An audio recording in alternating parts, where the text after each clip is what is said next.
Hello भाई, अस्सलाम वालेकुम। वेलकम के करते हैं कि स्वागत करते हैं आपको इस वीडियो में। मेरा नाम है असद। मेरा नाम है मोहम्मद आसिफ। आज की जो वीडियो वो है जी 10 टॉप टू 10 भाई, टॉप टू 10 टॉप 10 हिंदुइज्म हाँ जो वेपन है ना हाँ उसके बारे में एक वीडियो जो कि हमें बताया गया कि इस वेपन की कितनी पावर है और हाँ किस तरह हिंदुइज्म में इसका इस्तेमाल किया जाता है। तो हाँ। वीडियो स्टार्ट करते हैं। इससे पहले जिन भाइयों ने चैनल सब्सक्राइब नहीं किया, चैनल सब्सक्राइब करें, लाइक करें और कमेंट करना ना भूलें। Let's get start. क्लास भी आपको पता है? नहीं, कोई एक दो का पता है? हाँ, वो तो है। में भगवान अस्त्र विष्णु का शस्त्र चक्र, केवल युद्ध के साधन नहीं शिव थे। का त्रिशूल, वे ब्रह्मांडीय बहुत कुछ। शक्तियों, दिव्य आशीर्वादों और असीम शक्ति के प्रतीक थे। इन शस्त्रों का निर्माण देवलोक में हुआ था और इन्हें देवताओं, ऋषियों और महान योद्धाओं द्वारा धारण किया गया। इन दिव्य अस्त्रों ने न केवल युद्धों का परिणाम तय किया, बल्कि पूरे संसार के भाग्य को भी आकार दिया। आज हम आपको हिंदू धर्म के 10 सबसे शक्तिशाली अस्त्र शस्त्रों से परिचित कराएंगे। इनके उत्पत्ति की कहानियां, महान योद्धाओं द्वारा इनका उपयोग। ये अस्त्र केवल विनाश के प्रतीक नहीं हैं, बल्कि धर्म और अधर्म के बीच संतुलन बनाए रखने वाले दिव्य साधन भी हैं। नंबर 10, वासवी शक्ति। वासवी शक्ति एक ऐसा दिव्य अस्त्र जो केवल इंद्र जैसे देवताओं के लिए ही बना था। इसका प्रहार केवल वासवी दुश्मन के शक्ति? अंत को सुनिश्चित करता था। इसकी शक्ति इतनी भयावह थी कि इसे रोकने का कोई तरीका नहीं था। महाभारत के युद्ध में जब कर्ण को यह दिव्य अस्त्र इंद्र द्वारा दिया गया, तो यह स्पष्ट था कि यह उन कुछ गिने चुने अस्त्रों में से एक था जो अर्जुन का अंत कर सकते थे। लेकिन शर्त थी, इसका केवल एक बार ही उपयोग किया जा सकता था। कर्ण ने इसे अर्जुन के लिए बचा कर रखा, क्योंकि वह जानता था कि वासवी शक्ति अर्जुन जैसे महान धनुर्धर को भी हरा सकती है। लेकिन कहानी ने उस रात एक अलग मोड़ लिया। घटोत्कच, भीम का राक्षस पुत्र, अपनी शक्ति से कौरव सेना को तबाह कर रहा था।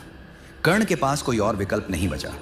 उसने वासवी शक्ति का उपयोग किया और यह दिव्य भाला आकाश में चमकते हुए घटोत्कच को भेद गया। एक ही बार में यह सुनिश्चित हो गया कि घटोत्कच का अंत हो।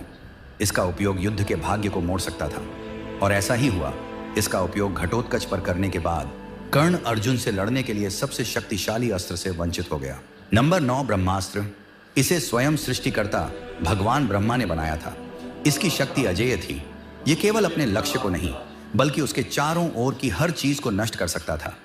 इसे चलाने का निर्णय केवल तभी लिया जाता जब हर उम्मीद खत्म हो चुकी होती है। इसे प्राप्त करने के लिए वर्षों की तपस्या, ध्यान और एकाग्रता की आवश्यकता होती है। जहां यह गिरता, वहां नदियां सूख जाती, भूमि जल जाती और जीवन का हर चिन्ह समाप्त हो जाता। महर्षि विश्वामित्र पहले व्यक्तियों में से एक थे जिन्होंने इस अस्त्र का उपयोग किया। महाभारत के अर्जुन, उनके गुरु द्रोणाचार्य ने उन्हें इस अस्त्र का ज्ञान दिया था, लेकिन इसे चलाने के नियम सख्त थे। इसे केवल तभी इस्तेमाल किया जा सकता था जब स्थिति चरम पर हो। क्रोध या आवेश में इसका प्रयोग वर्जित था। कर्ण, जिसने परशुराम से यह अस्त्र सीखा। ब्रह्मास्त्र केवल विनाश का अस्त्र नहीं था, यह सृष्टि और विनाश के बीच संतुलन का प्रतीक था। नंबर 8, वज्र। इंद्र का दिव्य शस्त्र वज्र, जिसे थंडरबोल्ट या डायमंड वेपन की तरह समझ सकते हैं, हिंदू पौराणिक कथाओं में सबसे प्रतिष्ठित और शक्तिशाली अस्त्रों में से एक है। यह इंद्र, देवताओं के राजा और वज्र के स्वामी से जुड़ा है। इस दिव्य शस्त्र की उत्पत्ति का एक गहरा प्रतीकात्मक महत्व है। जब देवता असुर वृत्र के प्रचंड बल के सामने असहाय हो गए थे, तब आशित दधीचि ने अपने प्राणों का त्याग कर अपनी अजेय हड्डियां इंद्र को दान कर दी। दिव्य वास्तुकार विश्वकर्मा ने उन्हीं हड्डियों से वज्र का निर्माण किया।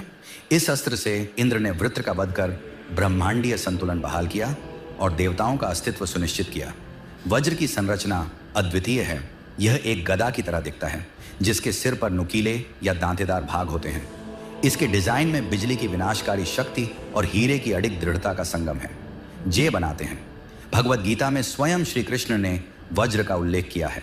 वे कहते हैं, शस्त्रों में मैं वज्र हूं, आयुधानाम अहम वज्रम, जो इस अस्त्र की दिव्यता और अजेय शक्ति को दर्शाता है। वज्र की शक्ति इतनी है कि इसने हनुमान जी तक को मूर्छित कर दिया था। नंबर 7, रुद्र अस्त्र। भगवान शिव की दिव्य शक्ति और उनकी प्रचंड क्रोध का प्रतीक है। यह अस्त्र उन गिने चुने हथियारों में से है जो सृजन और विनाश दोनों का प्रतीक माने जाते हैं।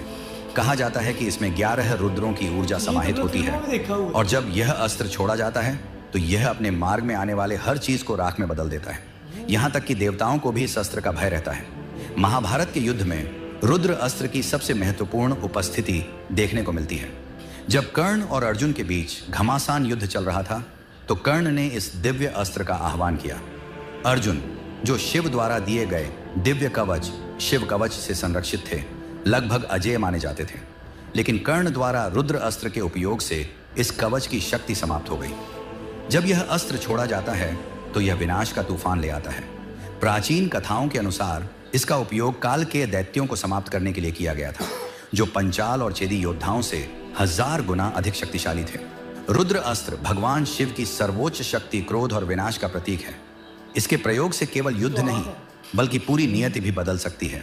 नंबर 6, वैष्णवास्त्र भगवान विष्णु द्वारा रचित एक दिव्य अस्त्र।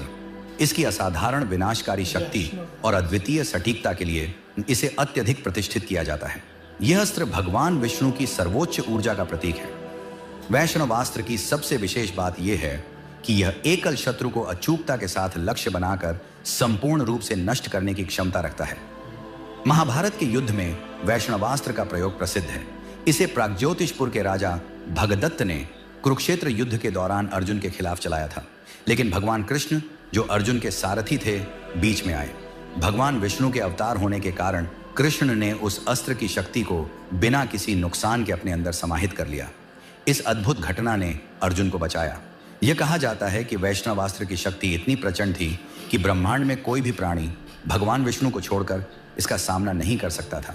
यह अपने दुश्मनों को हराने और विभिन्न दिशाओं से प्रहार करने में सक्षम था। वैष्णवास्त्र का उपयोग अत्यंत दुर्लभ था।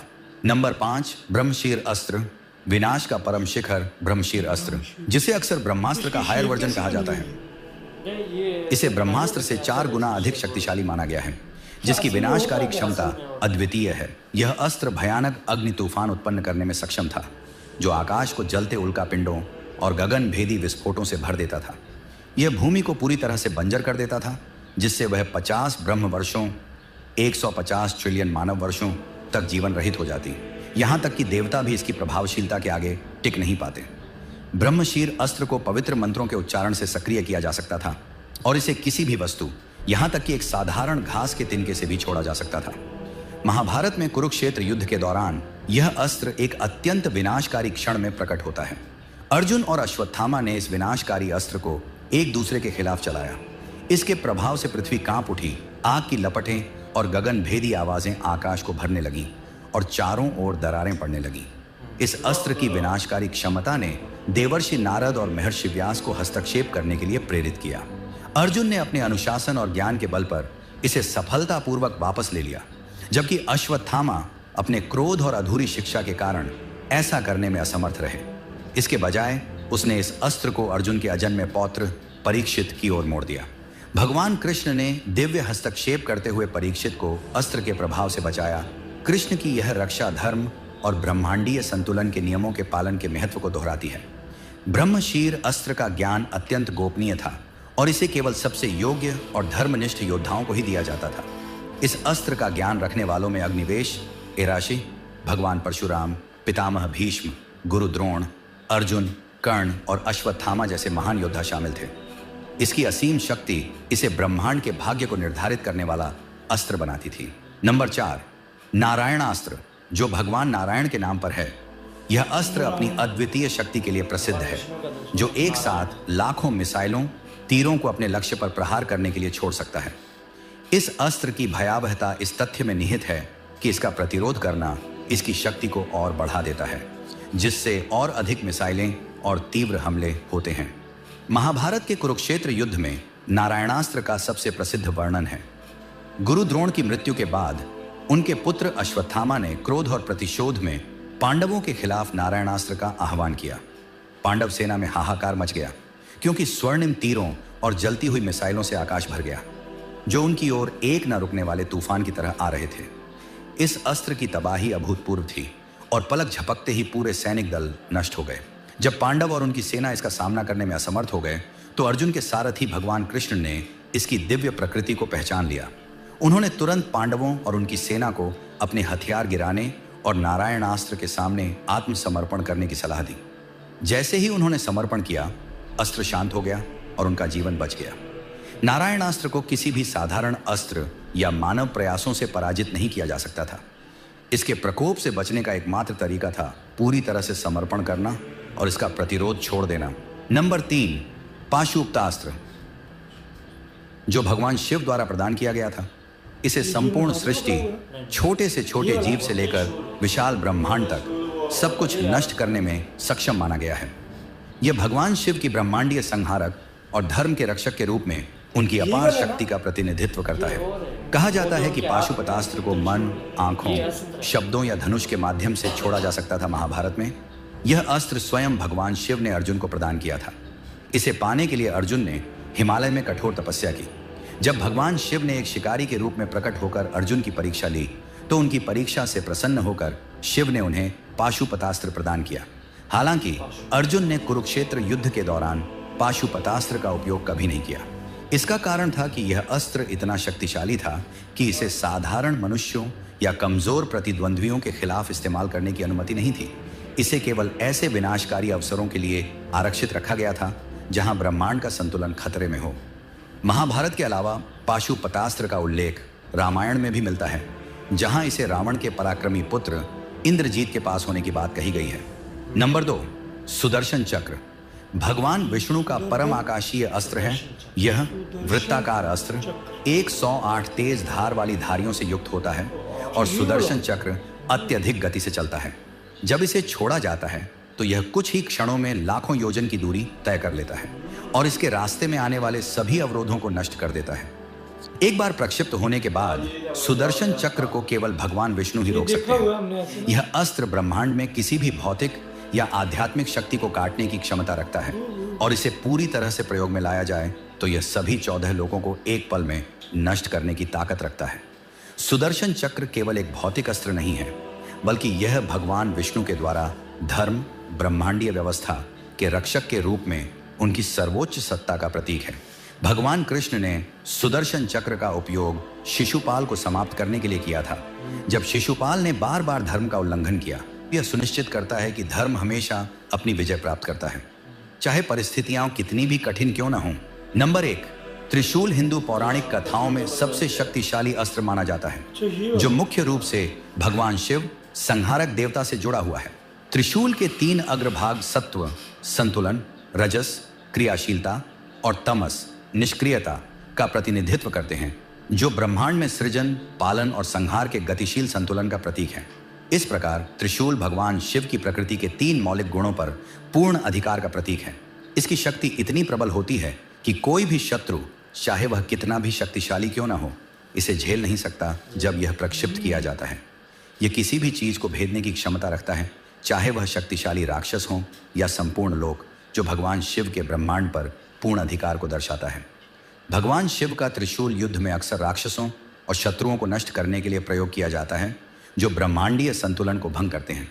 यह बुराई और अज्ञानता का संहार, राइटियसनेस की रक्षा और संतुलन की बहाली का प्रतीक है, जो शिव के ब्रह्मांडीय शक्ति के रूप में उनके सर्वोच्च स्थान को प्रमाणित करता है। हिंदू धर्म में तो गाइस वीडियो पर रिएक्शन किया। ये थे जो 10 वेपन जो हिंदुइज्म के से यार देखकर बहुत ही हैरान अंदाज हुई कि भाई इतने पावरफुल वो वेपन थे। जो हथियार आजकल हम हैं तो वो महाभारत के जो हथियार थे ना, वो सारा कुछ इसमें देखने को मिला। तो ये भाइयों की वीडियो थी, ठीक है। तो एक भाई का मुझे नाम आता है कि विशाल नाम है कि उनका, तो वो भी साथ थे बैठे हुए और ये 4 भाइयों ने वीडियो देखी है और उसका रिव्यू भी हमारे साथ शेयर किया है, क्योंकि हमने फर्स्ट टाइम ये वीडियो देखनी थी। तो इसलिए इसका ओरिजिनल लिंक जो वीडियो का था वो हमें मिला नहीं है, तो भाई की हमने वीडियो उठाई है और इनके चैनल का लिंक भी आपको डिस्क्रिप्शन में मिल जाएगा और जो है कि वीडियो का लिंक वो भी आपको डिस्क्रिप्शन में मिल जाएगा। जाकर उन्हें भी सपोर्ट करना और लाइक करना। आप लोगों की क्या राय, आज का हमारा रिएक्शन कैसा लगा वो भी आपने लाजमी बताना। भाई आसिफ, आपकी क्या राय है इस बारे में?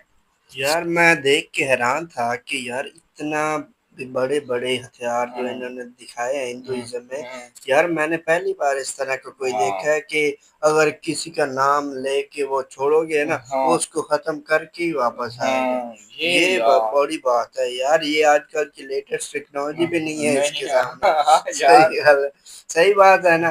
तो ये उस वक्त के यार क्या बात है। ये तो वो कहते हैं ना, वो इनकी एक पावर है, स्पेशल पावर है, जो कि एक भगवान या एक देव के पास ही होती है। वो उसी शक्ति के हिसाब से ही वो अपना ब्रह्मास्त्र या कोई हथियार यूज़ करता था। तो हाँ। इसी हिसाब से उन्होंने ये 10 बताए हैं, हाँ, जो कि जो मोस्ट जिनके थे। मोस्ट पावरफुल है, जो हाँ, कि ज़्यादातर पावर हाँ, रखते हैं। सही तो कहा। यार मुझे तो बहुत ही यार अमेज़िंग लगी वीडियो। आपकी क्या राय है? आपने वीडियो में लाज़मी बताना है, कमेंट्स में बताइएगा हाँ, कि कैसी लगी आपको वीडियो, हमारा हाँ, रिएक्शन कैसा लगा ये भी बताइएगा। ओरिजिनल वीडियो की लिंक आपको मिल जाएगी, डिस्क्रिप्शन में मिल जाएगी, उसकी टेंशन ना लें। हाँ। वीडियो को लाइक करें, चैनल सब्सक्राइब करें। मिलते हैं नेक्स्ट वीडियो में, तब तक के लिए अल्लाह हाफ़िज़।